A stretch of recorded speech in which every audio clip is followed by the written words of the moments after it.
Assalamualaikum warahmatullahi wabarakatuh. Perkenalkan, nama saya Suwadista Dava Alfi Santosa dari program D3 Refraksi Optisi.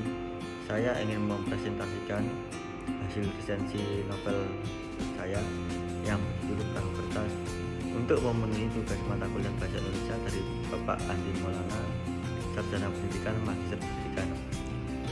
Judul buku yang saya resensi ini adalah Perahu Kertas yang ditulis oleh Dewi Lestari, yang bergenre romantis. Penerbitnya Bintang Pustaka Yogyakarta, diterbitkan tahun 2009 dan terdiri dari 440 halaman. Biografi Dewi Lestari yang dikenal dengan nama pena D. Lestari lahir pada tanggal 20 Januari 1976 di Kota Bandung, Jawa Barat, dari pasangan Yuhan Simangguncong dan Tiuran Siagian. Ia adalah anak keempat dari 5 bersaudara. 3 saudara perempuannya juga ada di dunia seni. Kakak perempuannya Kiai Manguncong adalah seorang sutradara dan penulis skenario. Kakak perempuan keduanya Imelda Rosalin adalah seorang pianis dan penyanyi jazz. Adik perempuannya Arina Epifania adalah seorang penyanyi dan merupakan vokalis band Muka. Pendahulunya, Perahu Kertas adalah novel ke-6 karya Dewi Lestari atau yang biasa disebut DE. Novel ini bertemakan persahabatan dan percintaan kehidupan remaja modern. Salah satu novel karya DE yang sangat laris adalah Perahu Kertas. Perahu Kertas merupakan novel ke-6 DE.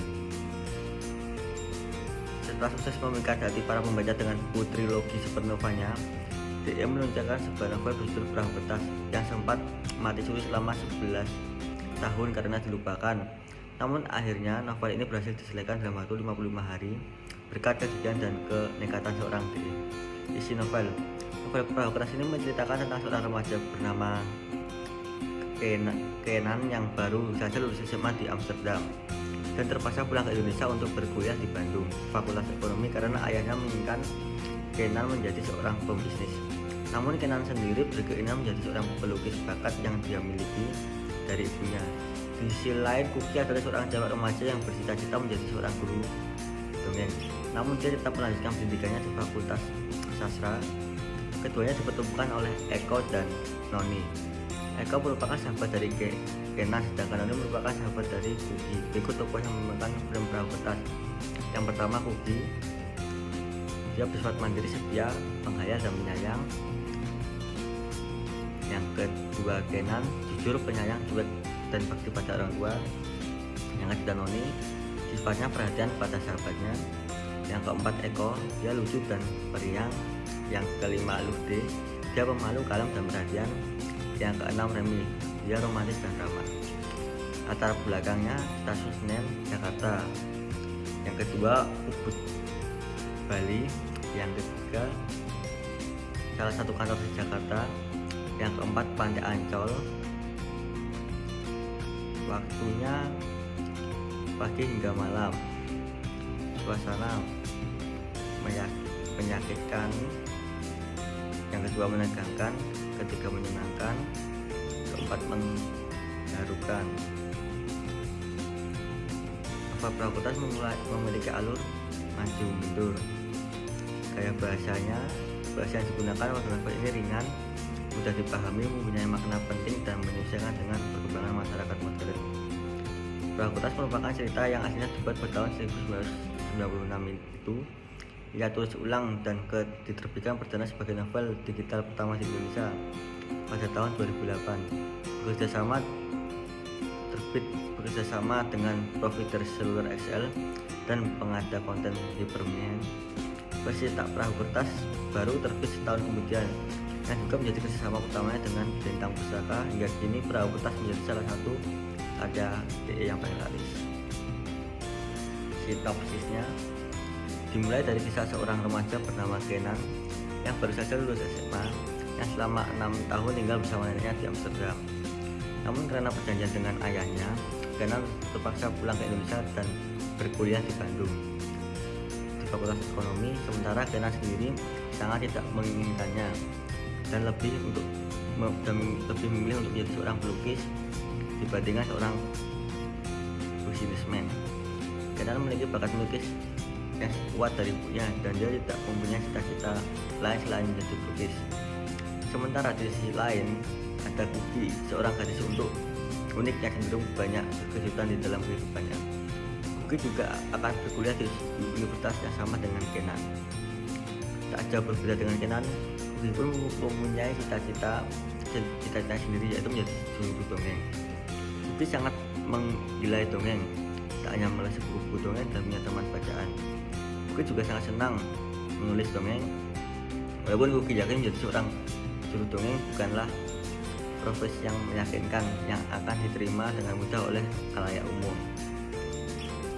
Hari-hari bersama keluarga Pak Wayan yang semuanya merupakan seniman-seniman yang cukup sekali di Bali, sedikit demi sedikit mulai mengobati hati Kenan.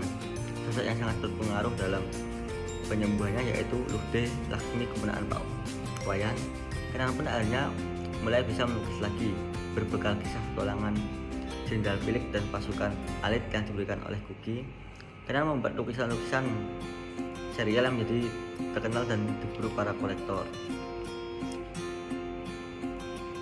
Kelemahannya novel ini, yang pertama, dalam novel ini ada beberapa bagian cerita yang dirasa monoton. Yang kedua, terlalu banyak latar belakang, tempat yang digunakan dan dapat membuat pembaca menjadi bosan dalam mendalami novel tersebut. Kelebihan dari novel ini adalah novel ini menurut saya cukup menarik, di mana mengulas tema tentang persahabatan dan percintaan dengan bahasa yang cukup dimengerti oleh para pembacanya. Novel ini mengajarkan kita untuk bisa lebih bersabar, lebih bersemangat dalam meraih mimpi kita. Selain itu, remaja pada umumnya dengan latar tempat, waktu, dan suasana yang ada pada novel ini, para pembaca seolah-olah terlibat dalam cerita tersebut.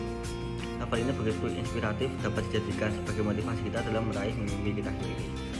Dalam penggambaran alur dan tokohnya tidak membingungkan dan begitu jelas serta mudah dipahami para pembacanya. Dunia khayal yang biasanya dianggap mustahil terjadi, namun di novel ini diceritakan kekayaan itu suatu saat bisa terjadi. Kesimpulan dari novel ini adalah novel ini mengajarkan kita harus yakin dengan apa yang kita lakukan, bahwa menjadi diri sendiri itu bebas dalam berkarya, namun kepuasan hati dan menyenangkan orang banyak itu hasil yang berharga, yang tak ternilai harganya. Novel Perahu ini juga menjelaskan arti persahabatan yang sesungguhnya. Pendewasaan timbul dari seorang remaja yang menghargai arti kehidupan dan persahabatan. Saran dari saya, penggunaan latar belakang tempat dikurangi agar para pembaca nyaman dan tidak membosankan dalam membaca ceritanya. Sekian hasil resensi novel Perahu dari saya. Kurang lebihnya mohon maaf. Terima kasih. Wassalamualaikum warahmatullahi wabarakatuh.